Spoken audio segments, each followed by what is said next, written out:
Notre papa, vous êtes notre référence. Nous allons venir vous demander.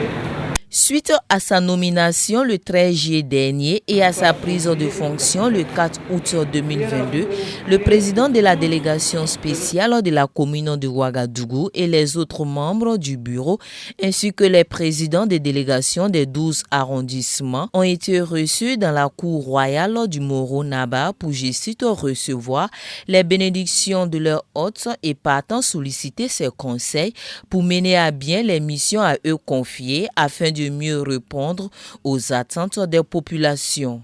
Je me réjouis que les membres de la délégation spéciale aient eu cette idée qu'on vienne profiter des conseils avisés de Sa Majesté, et tous les conseils qu'il a prodigués sont d'actualité.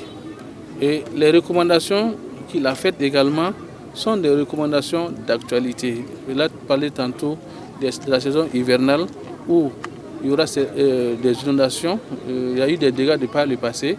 Il nous a prodigué, il a fait des suggestions de telle sorte que nous puissions voir rapidement de ce côté pour que, en tout cas, même s'il y a des problèmes, que ce soit vraiment amoindri.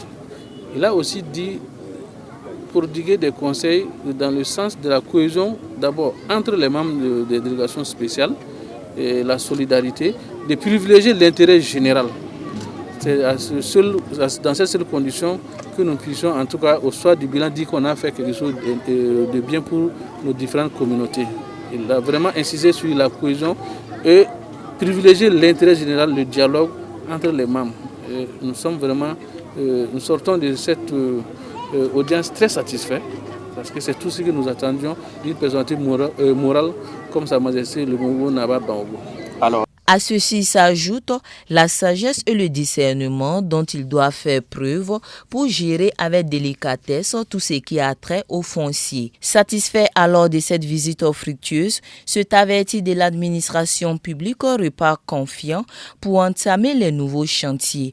Il prévoit de ce fait, de prime abord, relever les défis en lien à la question des voiries qui se posent avec acuité dans la province du Kadiogo, laquelle province, faut-il le rappeler, compte 6 communes rurales et 1 commune urbaine.